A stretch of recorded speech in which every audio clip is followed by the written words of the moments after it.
Today I want to talk about my experiences with ego death.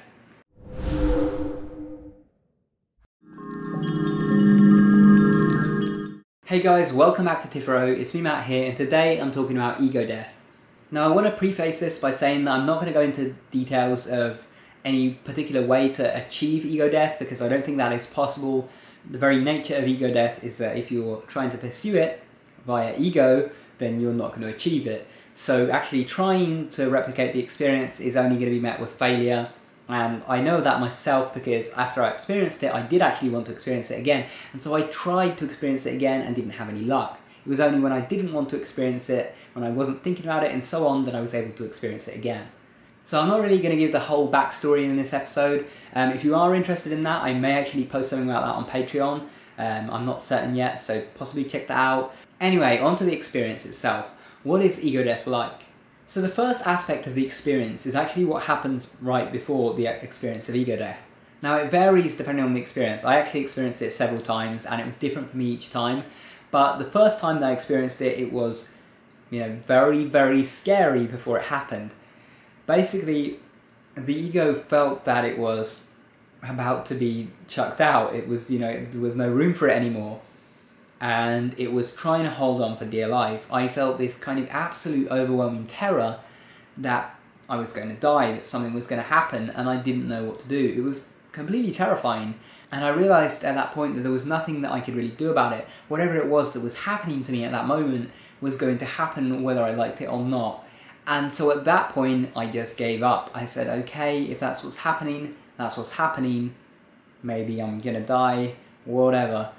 I don't have any control over it at this point, and so I just let go. And it was that act of letting go that completely eliminated all of the fear and led me to what is perhaps the most wonderful experience that I've ever had.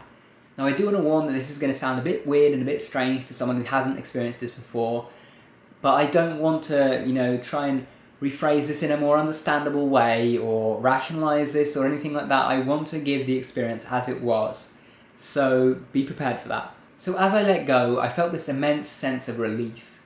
Suddenly, the fear vanished and was replaced by this sense of safety, of calm, and it was like I let go of myself, and everything changed.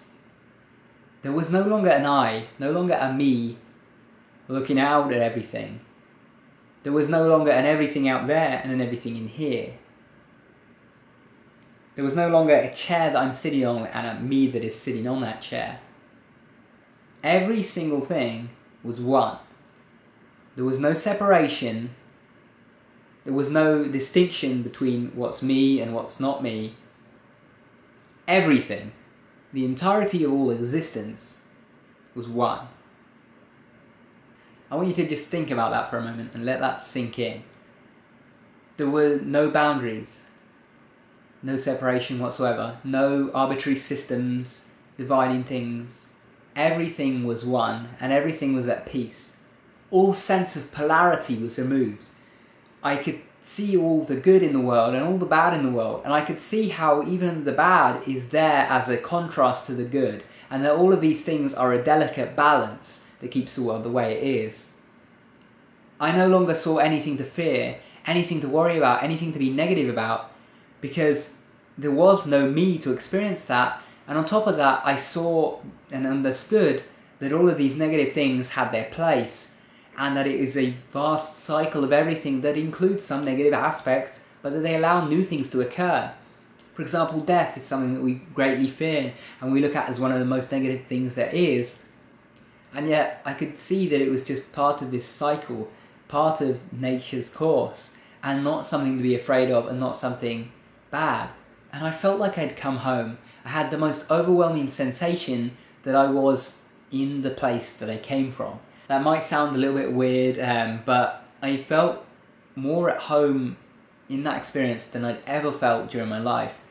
And more importantly, I felt like this experience was more real than anything else I had experienced in my life. There was never any event or experience I had in my life that felt as certain or as real as this did. It was like the entirety of my life up to that point had just been a dream, and here I was experiencing the real world for the first time. And this deep sense of understanding was present there. It was like all of the questions that I might have had in my head before this experience, they were just plain answered there and then. And I also had this tremendous sensation that everything happened just the way it should. That every single event that I had gone through had led up to this moment just in the way that it should have. And that all the bad I experienced along the way was just the way things should be. All the good I experienced along the way was also just the way things should be. And that there is a bigger picture, and that in any given moment I could see, the light or the dark of a situation, I could see the negatives, I could see the positives, but I could never actually see the bigger picture, and that all of these things actually led to a greater, bigger picture that was overall positive. My fear of death completely vanished. This was something that I'd been absolutely terrified of in my life before. I actually spent an awful lot of time thinking about death and just being afraid of it in general. I didn't like the fact that we had this limited time on Earth. And now, while I will say that I don't particularly look forward to it, and I do want to, make the most of my time here on Earth, I'm no longer afraid of it in the way that I was. Because having that experience just gave me this sense of certainty that I was not me. It might sound weird, but I realised that I was not that sense of self that I have in my day-to-day life. That was not me. That, this self that I have created for myself is basically an illusion. It's just something that I've learned to live with. But that I am not my body. I am not this person sitting here. That I'm something more than that. That I am part of this vast universe that is not full of separate things, but that it's all interconnected, and that it's all actually one thing. And it was the most beautiful experience. It was filled with laughter, just joyous laughter that was just echoing throughout the room, and it was filled with tears of joy as well. And you might be wondering how was I doing any of this, during ego death. One thing that you may not realise about ego death is that it's not that your body is dead, your body doesn't disappear or go anywhere, you're still in your body, but it's just your body is no longer separate from everything. Your body is just one piece in the big puzzle, rather than, you being this separate person that is wandering around inside some other experience. And again, this is going to sound quite cheesy, but I felt that in that moment I understood the meaning of life, and the meaning of life was simply just to experience. That I was here to experience things, that we're all here to experience things, and that in fact, the ego, the illusion of self, is created in such a way so that we can actually experience something. We are the universe experiencing itself from a certain perspective. Each of us is a certain perspective that the universe can view itself by. But that ultimately, beneath all of that, we are the universe. Yes, I did warn you, it was going to sound a little bit weird, but that was the experience. And not just that, but this wasn't a dead universe either. This was a living universe, a living giant mind. The entire universe just being comprised of consciousness.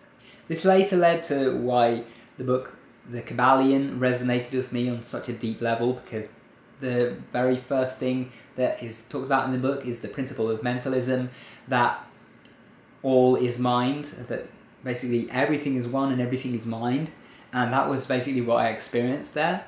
And really, I'm struggling to actually describe this experience because it is something that words cannot do justice. There is no earthly way to describe this experience because it's just something else. I'm actually, having to make so many cuts in this video and actually so many retakes because I find myself trying to describe something and I just find that the words just aren't adequate to describe it. And genuinely, I do believe the experience.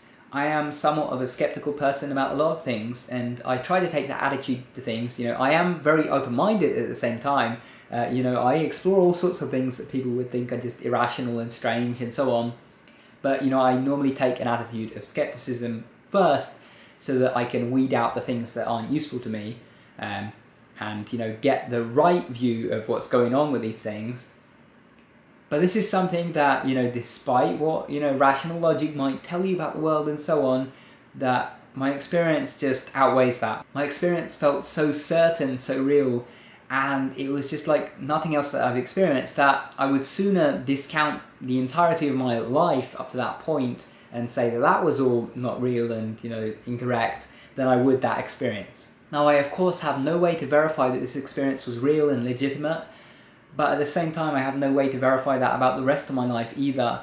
And so I am going to take the experience that felt hands down a million times more real than the rest of my life as something to believe in.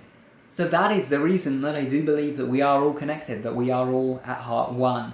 A very, very important thing to take away from this, even if you actually don't believe this, just allow yourself to believe it enough to take this one thing away, and you'll see why that is when I explain the thing. One thing that I took away from the experience was that if we are all one, if we are just the universe experiencing itself from a particular perspective, then that means that any damage we do to others is ultimately damage that we do to ourselves. Any hateful act that we perform to another individual is actually hate that we are performing to ourselves. We might not be experiencing it at that very moment, but it is ultimately done to ourselves. On the other hand, any positive act that we do, any charitable act, anything we do for others is ultimately something we're actually doing for ourselves. So even if you're the most selfish person in the world and you only care about yourself, then you should ultimately still do good, because you are, in fact, helping yourself every time you help someone else. So whether you want to believe that or not, I do suggest taking that attitude to life. Treat others as if they are yourself. You may recall that that is the golden rule that appears in all these world religions, and I wonder why that is, because, spiritual people for years have been having these experiences, and when you have that experience, you're certain of it. And if you're certain that everyone else is just a part of you, or vice versa, then you would know that it is silly to, go out and hate on others, or, try to damage others, or whatever.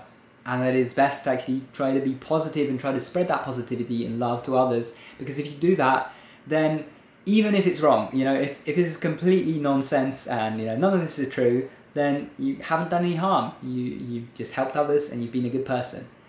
And if it is true, if you are all of these people, you are everything, then ultimately the only person that you can be hurting by hurting someone else is yourself. Now, I did consider going into more depth on this, but I don't want to, drag this video out too long. I may make more videos on the subject in future, so if you are interested in that, let me know in the comments down below. Thank you guys for watching. If you aren't already, remember to subscribe up there for more. And if you haven't checked it out, then check out my Patreon page. It's free to everyone, whether you want to support the channel or not. You can check out my blog posts that I make there. Thank you guys for watching. Take care.